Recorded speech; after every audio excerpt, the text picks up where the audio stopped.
مریم کل رات سے اسی کمرے میں بیٹھی رو رہی تھی۔ دروازہ کھلنے کی آواز پہ اس نے فوراً سے دروازے کی طرف دیکھا۔ ایک لڑکا اس کے سامنے آیا۔ اس کا لباس عام آدمیوں جیسا تھا۔ اٹھیں، وہ نہایت ادب سے بولا۔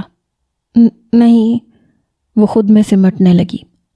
اگر آپ نہ اٹھیں تو ڈیول مجھے زندہ نہیں چھوڑے گا۔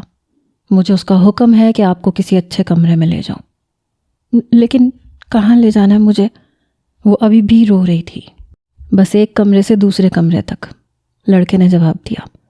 مریم ہچکچاتی ہوئی اٹھی اور اس کے پیچھے چلنے لگی۔ وہ ویسے بھی اس کمرے سے خوف زدہ ہو رہی تھی۔ عجیب خوفناک سی راہداری سے گزرتے ہوئے وہ دونوں ایک بہت بڑے ہال میں داخل ہوئے۔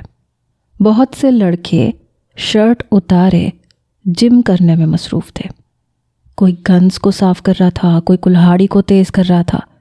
ان سب نے ایک نظر بھی مریم کی طرف نہیں دیکھا، لیکن پھر بھی مریم انہیں دیکھ کر خوف سے کانپنے لگی۔ دل ہی دل میں وہ اللہ کو یاد کرتی ہوئی اس ہال سے باہر نکلی۔ آگے ایک اور راہداری آئی جس میں کوئی 7-8 کمرے تھے۔ ان کمروں کو کراس کر کے وہ لڑکا مریم کو لیے ایک اور ہال میں داخل ہوا جو چھوٹا اور خالی تھا۔ ہال کے سامنے 2 کمرے تھے۔ وہ لڑکا ایک کمرے کی طرف ہو لیا۔ ان کمروں کے دروازے کافی بڑے تھے۔ وہ لڑکا دروازہ کھول رہا تھا جب مریم نے ہمت کرتے ہوئے اس سے بات کرنے کی کوشش کی۔ بھائی، آپ پلیز مجھے یہاں سے جانے دیں۔ آپ مجھے ان سب سے الگ لگے ہیں، پلیز مجھے جانے دیں۔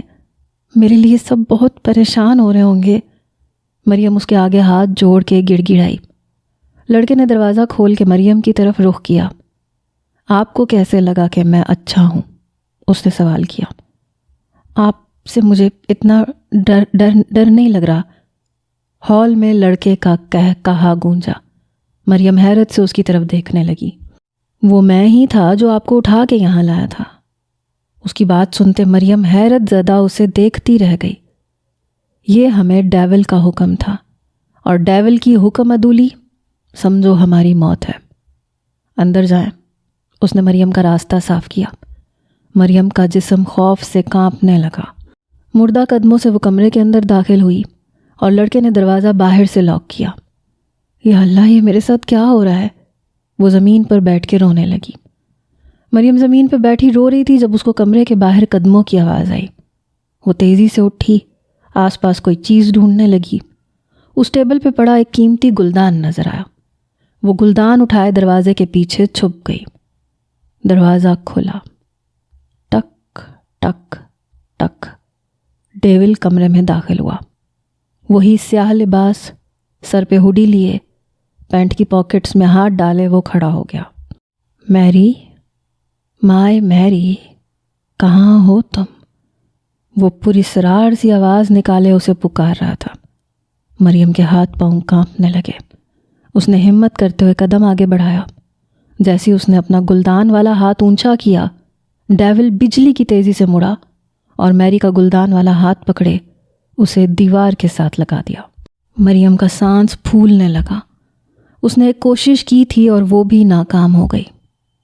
اوہ مائے میری، اب تم مجھے مارنے کی کوشش کرو گی؟ وہ اپنی پرکشش آنکھوں سے میری کو دیکھتا ہوا بولا۔ نہیں، مریم ڈرنے لگی۔ اوہ ریئلی؟ تو پھر یہ کیا ہے؟ اس نے گلدان کی طرف اشارہ کیا۔ مریم خوفزدہ سبز آنکھوں سے اسے دیکھنے لگی۔ تمہیں معلوم ہے جب تم یوں ڈرتی ہو تو مجھے بے حد خوبصورت لگتی ہو۔ ڈیول نے اپنا چہرہ اس کے قریب کیا۔ پلیز پیچھے ہٹیں، وہ کانپتی ہوئی آواز میں بولی۔ ڈیول نے اس کے ہاتھ سے گلدان پکڑ کے سائڈ ٹیبل پہ رکھا اور اس کے نرم ہاتھ کی انگلیوں میں اپنی انگلیاں پھنسائے دیوار کے ساتھ لگایا۔ ان دونوں کے درمیان جو ایک قدم کا فاصلہ تھا ڈیول نے وہ بھی ختم کر دیا۔ مریم اپنے چہرے کو پیچھے کرنا چاہتی تھی مگر پیچھے دیوار کے سوا کچھ نہ تھا۔ اسے ڈیول کی انگلیاں اپنے پیٹ پہ رینگتی ہوئی محسوس ہوئیں۔ خوف سے مریم کے منہ سے ہلکی ہلکی آوازیں نکل رہی تھیں جو کہ ڈیول کو سننے میں لطف دے رہی تھیں۔ خدا کا واسطہ پیچھے ہٹیے، وہ سسکنے لگی۔ پہلے میرا نام پکارو، وہ پراسرار سا بولا۔ مریم خاموش رہی۔ تم کیا چاہتی ہو؟ تمہارے پیٹ پہ رینگنے والی میری انگلیاں تمہاری کمر تک پہنچ جائیں؟ نہیں نہیں نہیں نہیں۔ مریم کی نظروں میں کل رات والا منظر گھومنے لگا۔ تو پھر کہو۔ اس کے الفاظ ابھی منہ میں ہی تھے جب ڈیول نے اس کی کمر میں ہاتھ ڈال کر اس کے نازک ہونٹوں کو اپنی گرفت میں لیا۔ مریم نے اپنی آنکھوں کو سختی سے بھینج لیا۔ ڈیول کو اس کے لمس سے جتنا لطف آ رہا تھا، مریم کی تکلیف میں اتنا ہی اضافہ ہو رہا تھا۔ وہ اس کے سینے پہ ہاتھ مارتی اسے خود سے الگ کرنے کی کوشش کرنے لگی۔ وہ جتنی مزاحمت کر رہی تھی، ڈیول کے لمس میں اتنی ہی شدت آ رہی تھی۔ اس نے مریم کا ہاتھ چھوڑ کے اس کی گردن میں ہاتھ ڈالا۔ کچھ دیر بعد وہ پیچھے ہوا تو مریم نے اپنا چہرہ اپنے ہاتھوں میں چھپا لیا۔ وہ مسلسل سسک رہی تھی اور ڈیول نہایت آرام سے اسے دیکھنے کا شغل فرما رہا تھا۔ کھانا بھیج رہا ہوں، کھانا کھا لینا، ورنہ یہی عمل دوبارہ دہرایا جائے گا۔ وہ کمرے سے باہر نکل گیا۔ مریم زمین پہ اپنے گھٹنوں میں چہرہ چھپائے اونچی آواز میں رونے لگی۔ شام کا وقت ہو گیا تھا۔ انائزہ ڈائری پڑھتے ہوئے اتنا کھو چکی تھی کہ اسے وقت کا اندازہ ہی نہیں ہوا۔ وہ ڈائری کوٹ کے اندر چھپائے گیسٹ روم سے باہر نکل گئی۔ رات کے وقت آسمان نے اپنا رنگ بدلا، بادل سفید سے سیاہ ہوئے، ہوا طوفان میں تبدیل ہو گئی۔ بادل پورے زور و شور سے گرجا تو سوتی ہوئی انائزہ ایک چیخ کے ساتھ اٹھی۔ روحان بھی اس کی چیخ کو سن کے جاگا۔ انائزہ نے لائٹ آن کی اور بیڈ سے بھاگ کے گلاس وال کی طرف جا کے باہر کا ماحول دیکھنے لگی۔ یا میرے اللہ رحم! وہ ہاتھ جوڑتی ہوئی شدید گھبرائی ہوئی تھی۔ بادل کی ایک اور گرج پر وہ بھاگتی ہوئی بیڈ پہ آ کے بیٹھ گئی۔ روحان حیرت زدہ اس کی طرف دیکھ رہا تھا، کیونکہ وہ انائزہ کو ہر لحاظ سے ایک بہادر لڑکی سمجھتا تھا۔ بادل گرجنے کی آواز مسلسل آ رہی تھی اور انائزہ اپنے کانوں پہ ہاتھ رکھے کمفرٹر میں خود کو چھپائے گھس گئی تھی۔ روحان پریشان بیٹھا اسے دیکھ رہا تھا کہ وہ کیا کرے جس سے انائزہ کا ڈر ختم ہو۔ وہ سوچ ہی رہا تھا۔ روحان، وہ گھبرائی ہوئی آواز میں بولی۔ روحان خاموش رہا تو انائزہ نے اپنا چہرہ کمفرٹر سے باہر نکالا۔ روحان، مجھے بہت ڈر۔ وہ بھی بول ہی رہی تھی جب پھر سے بادل گرجا اور انائزہ کی چیخ نے روحان کے کان کا پردہ پھاڑا۔ روحان پلیز میرے ساتھ لیٹ جاؤ، مجھے کچھ ہو جائے گا۔ روحان معصوم سبز آنکھوں کو کھولے اسے دیکھنے لگا۔ پلیز، انائزہ نے پھر سے التجا کی۔ باہر سے تیز طوفان کے چلنے کی آوازیں آ رہی تھیں۔ روحان اپنی جگہ بیٹھا رہا۔ انائزہ نے ایک مایوسی کے ساتھ اپنا چہرہ پھر سے کمفرٹر میں چھپا لیا۔ اچانک لائٹ آف ہو گئی۔ انائزہ نے جلدی سے کمفرٹر ہٹا کے دیکھا، ساتھ ہی بادل گرجا۔ وہ زور سے چیخی اور روحان کا ہاتھ پکڑ لیا۔ روحان پلیز میرے ساتھ لیٹ جاؤ، مجھے تمہاری ضرورت ہے۔ مجھے بچپن سے طوفان اور بادل کے گرجنے سے بہت ڈر لگتا ہے۔ وہ شدید پریشانی کی حالت میں بول رہی تھی۔ روحان کو اب سمجھ نہیں آ رہا تھا وہ کیا کرے اور کیا نہ کرے۔ جیسے تیسے خود پہ قابو پاتا وہ اس کے کمفرٹر میں گھس کے لیٹ گیا۔ انائزہ سختی سے اس کے سینے سے چپک گئی۔ روحان نے اس کے وجود کی اس قدر قربت پر اپنا سانس بند کیا۔ اسے اپنے دل میں کچھ ہلچل سی محسوس ہو رہی تھی۔ جیسے بادل گرجتے ویسے ویسے وہ روحان کے اور قریب ہوتی جا رہی تھی۔ انائزہ نے اچانک اپنا ہاتھ روحان کے دل کے مقام پہ رکھا۔ دھک دھک دھک، روحان کی دھڑکنوں نے شور مچا رکھا تھا۔ انائزہ نے اپنی بند آنکھوں کو کھولا۔ روحان، اس نے پکارا۔ روحان خاموش رہا۔ روحان، اس نے پھر سے پکارا۔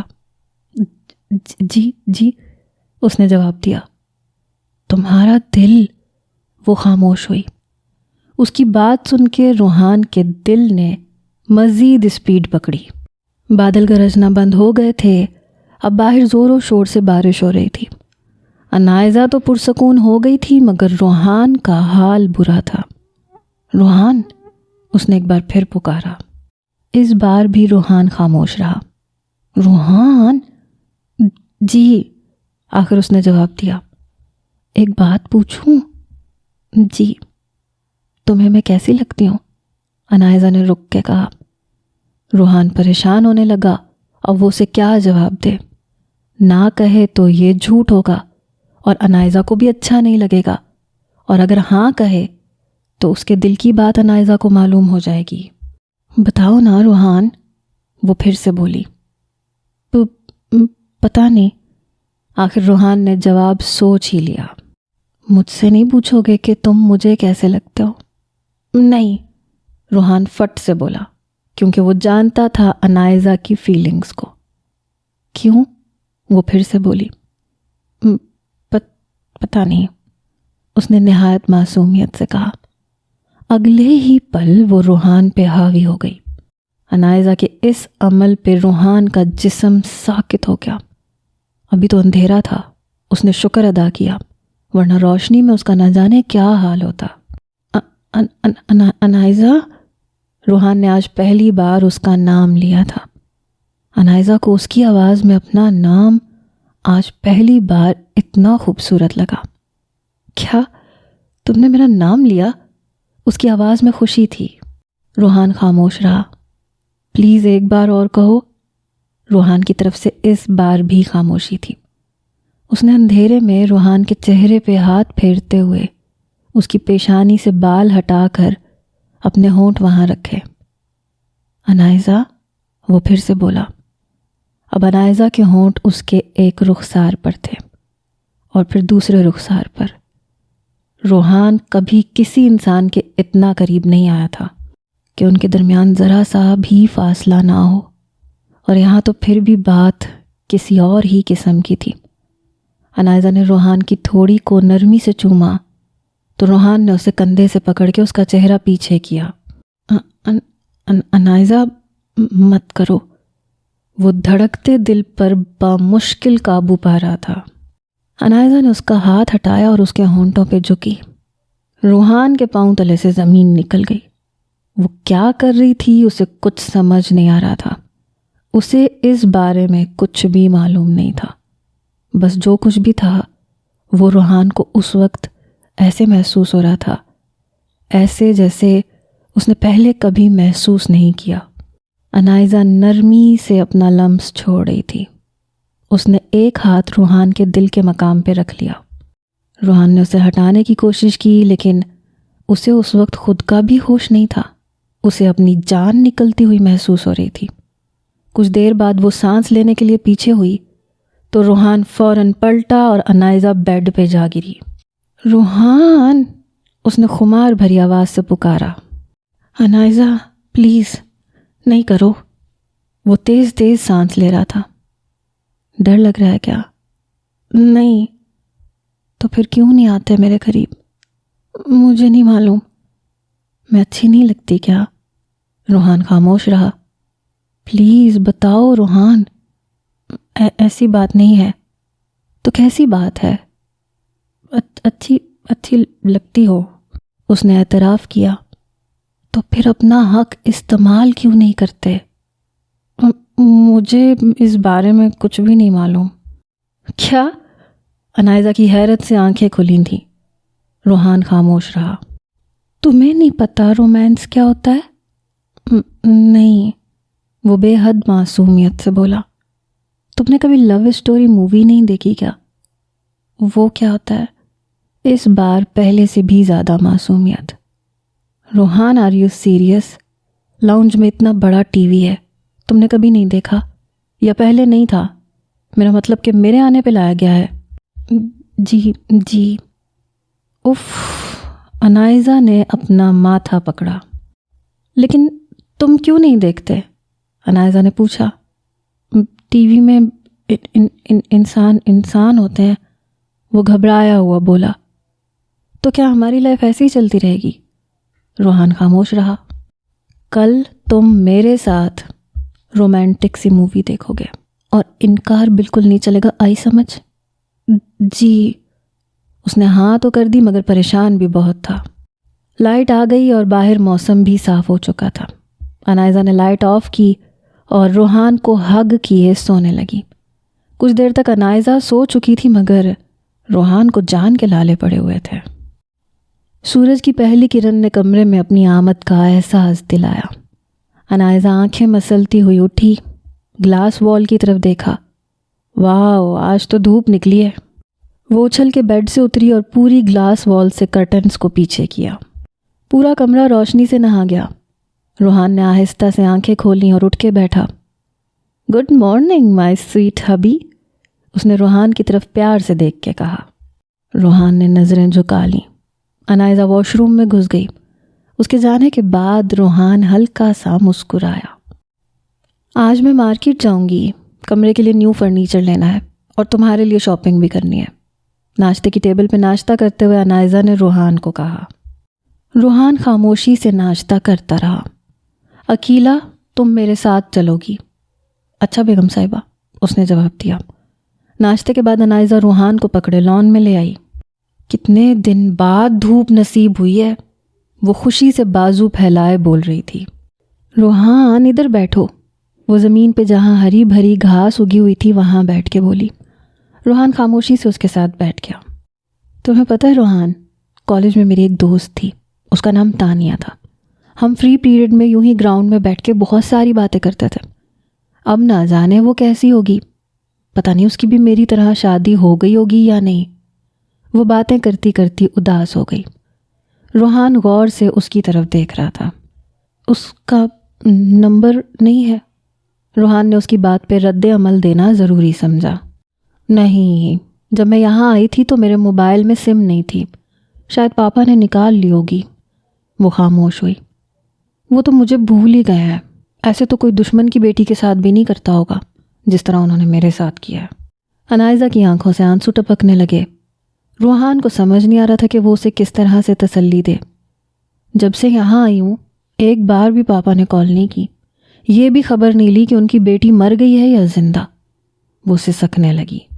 روحان نے ایک ہاتھ اس کی طرف بڑھا کے اس کے دونوں رخساروں کو شہادت کی انگلی سے صاف کیا۔ انائزہ نے نظریں اٹھائے اس کی طرف دیکھا۔ اسے یوں لگا جیسے روحان اس کا دکھ محسوس کر رہا ہے۔ انائزہ نے اس کا ہاتھ تھام لیا۔ روحان، جی؟ جب میں نے تمہیں پہلی بار دیکھا تھا تو مجھے اپنی قسمت پہ بہت افسوس ہوا تھا کہ تم جیسا کمزور ذہن اور بیمار انسان ملا ہے، لیکن جیسے جیسے میں تمہیں جانتی گئی تو مجھے احساس ہوا کہ تم سے زیادہ پاک ذہن اور معصوم شاید ہی دنیا میں کوئی ہو۔ جیسے جیسے میں تمہیں جانتی گئی تم سے محبت ہوتی چلی گئی۔ میرا تم سے وعدہ ہے، میں تمہیں اس بیماری سے نجات ضرور دلواؤں گی، کیونکہ اس بیماری کا علاج میں نے ڈھونڈ لیا ہے۔ وہ مسلسل اس کی آنکھوں میں دیکھ کے بول رہی تھی۔ اس نے نوٹ کیا کہ روحان نے ایک بار بھی نظریں نہیں جھکائیں تھیں، نہ ہی اس کا ہاتھ کانپ رہا تھا۔ تمہیں مجھ پہ یقین ہے نا روحان؟ روحان نے مثبت سر ہلایا۔ تو پھر یقین کر لو، بہت جلد تم ایک نارمل انسان کی طرح جینے لگو گے، باہر جاؤ گے، گھومو پھرو گے، زندگی کو انجوائے کرو گے، بلکہ ہم دونوں مل کے اپنی دنیا کو خوشحال بنائیں گے۔ وہ مسکرائی تو روحان بھی مسکرانے لگا۔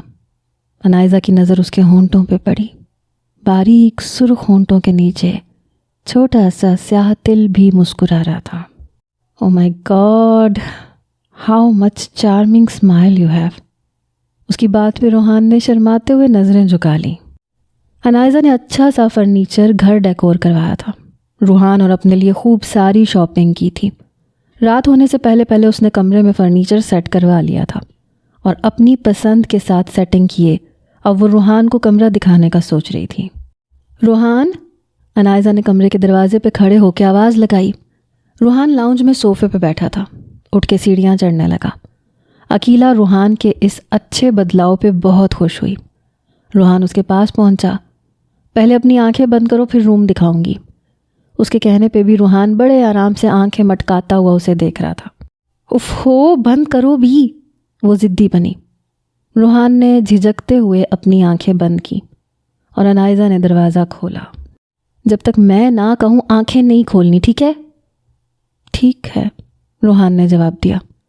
انائزہ نے اسے پکڑتے ہوئے ایک جگہ کھڑا کیا۔ چلو اب آنکھیں کھولو۔ سبز آنکھوں کے دروازے کھلے اور روحان کمرے کو دیکھتا رہ گیا۔ یہ تو اس کا کمرہ لگ ہی نہیں رہا تھا۔ خوبصورت قیمتی بیڈ،